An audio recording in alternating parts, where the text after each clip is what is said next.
الف لام تو سارے کے سارے کے لیے آ گیا، وہ سارے خاص جن کے لیے آپ نے وہ گمراہ جو ہو گئے ہیں۔ یا نون جمع کی علامت ہے کیونکہ اس کے اوپر زبر لگی ہوئی ہے، اور دال کہتے ہیں گمراہ کو، مدل کہتے ہیں، دال اور مدل یہ کلمات استعمال کرتے ہیں۔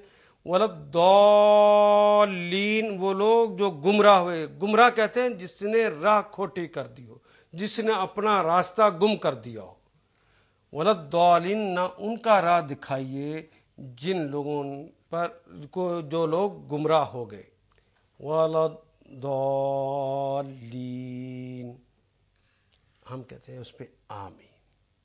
الحمدللہ رب العالمین، سب تعریفیں اللہ ہی کے لیے ہیں جو تمام جہانوں کا پالنے والا ہے۔ الرحمن الرحیم جو رحمان اور رحیم ہے۔ ہماری زبان عاجز ہے، وہ پورے معنی نہیں رکھ سکتی، لیکن اگر آپ نے یوں پڑھا ہوگا کہ وہ فعلان کا وزن بھی ہے اور فاعلون کا وزن بھی ہے تو پھر وہ معنی آپ کے دماغ میں موجود ہوں گے۔ ہماری زبان عاجز ہے، اس سارے معنی کے لیے تو اسے پیرے لکھنے پڑتے پورا معنی بتانے کے لیے، تو پھر ہم استعمال کرتے ہیں وہ رحمان اور رحیم ہے۔ مالک یوم الدین جو بدلے کے دن کا مالک ہے، جو روز جزا کا مالک ہے۔ ایاک نعبد ہم صرف آپ کی عبادت کرتے ہیں، آپ کے علاوہ پھر کسی کی عبادت نہیں کرتے۔ وَإِيَّاكَ نَسْتَعِينُ پھر ہم یہ اقرار بھی کرتے ہیں صرف آپ سے مدد طلب کرتے ہیں، آپ کے علاوہ کسی سے مدد طلب نہیں کرتے۔ اهدنا الصراط المستقیم ہمیں سیدھا راستہ دکھائیے۔ صراط الذین انعمت علیہم اے اللہ ان لوگوں کا راستہ دکھائیے جن پر آپ نے انعام فرمایا ہے۔ غیر المغضوب علیہم ولا الضالین جو معطوب نہیں ہوئے اور جو جن کا راستہ کھوٹا نہیں ہوا، جو الٹے راستے پہ نہیں چلے، جنہوں نے اپنی راہ کو نہیں کھویا، اے اللہ ان کے راستے پہ چلانا۔ آمین، اے اللہ ایسا ہی ہو۔ بس شکریہ عارف۔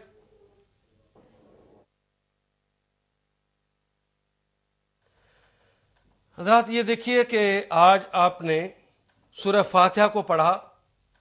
سورہ فاتحہ میں حمد کا کلمہ بھی ہماری زبان میں استعمال ہوتا ہے، اللہ کا کلمہ بھی استعمال ہوتا ہے، رب کا کلمہ بھی، عالم کا کلمہ بھی، رحمان کا کلمہ بھی، رحیم بھی، مالک بھی، یوم بھی، اور نعبد عبادت بھی، استعانت بھی، اور ہدایت بھی، صراط بھی، مستقیم بھی، پھر صراط آ گیا ہے۔ اعلیٰ کا کلمہ بھی استعمال ہوتا ہے، غیر کا کلمہ بھی استعمال ہوتا ہے، مغضوب کا کلمہ بھی استعمال ہوتا ہے، پھر علیہم کے اندر اعلیٰ ہماری زبان میں استعمال ہوتا ہے، وہ بھی، لا بھی اور دال بھی، یہ سارے کلمات تو ہماری زبان میں استعمال ہوتے ہیں۔ دیکھیے سب پر دائرے لگ گئے، ایک ایک دیکھیے۔ باقی کیا رہ گیا ہے؟ ایا کا دین، اور ایا کا کلمہ تو بار بار آنے والا ہے، 1.5 میں سے ہے، اور ویسے صرف ایک کلمہ رہ گیا دین، ورنہ ایا کا ہو یا الذین یہ تو 1.5 میں سے، اب تک تو اس کے معنی آپ کو یاد ہو چکے، اس کو تو یاد کرنے کی ضرورت نہیں ہے۔ ایک کلمہ صرف دین ایسا آیا ہے جب سے ہم نے پڑھنا شروع کیا یہ سورہ فاتحہ کو۔ پوری سورہ فاتحہ میں ایک کلمہ جس کے لیے استاد یا ڈکشنری کی ضرورت پڑتی ہے، خدا لگتی کہیے اس سے زیادہ آسان کوئی کتاب ہو سکتی ہے؟ آپ اردو بھی پڑھیں تو اس کے اندر مشکل کلمات اس سے زائد آئیں گے۔ کس قدر سچ فرمایا ہے میرے اللہ نے، وَلَقَدْ يَسَّرْنَا الْقُرْآنَ لِلذِّكْرِ هَلْ مِن مُدَّكِرٍ اس ذکر کے لیے، اس نصیحت کے لیے اسے ہم نے آسان کر دیا ہے کوئی نصیحت حاصل کرنے والا؟ لوگوں یہ بہانہ نہیں اب چلے گا کہ قرآن حکیم مشکل ہے، یہ تو بہت آسان ہے، آپ کے سامنے دائرے لگے ہوئے۔ آئیے اللہ سے دعا کرتے ہیں اسے ہمارے لیے اور آسان فرما دے۔ وآخر دعوانا الحمدللہ رب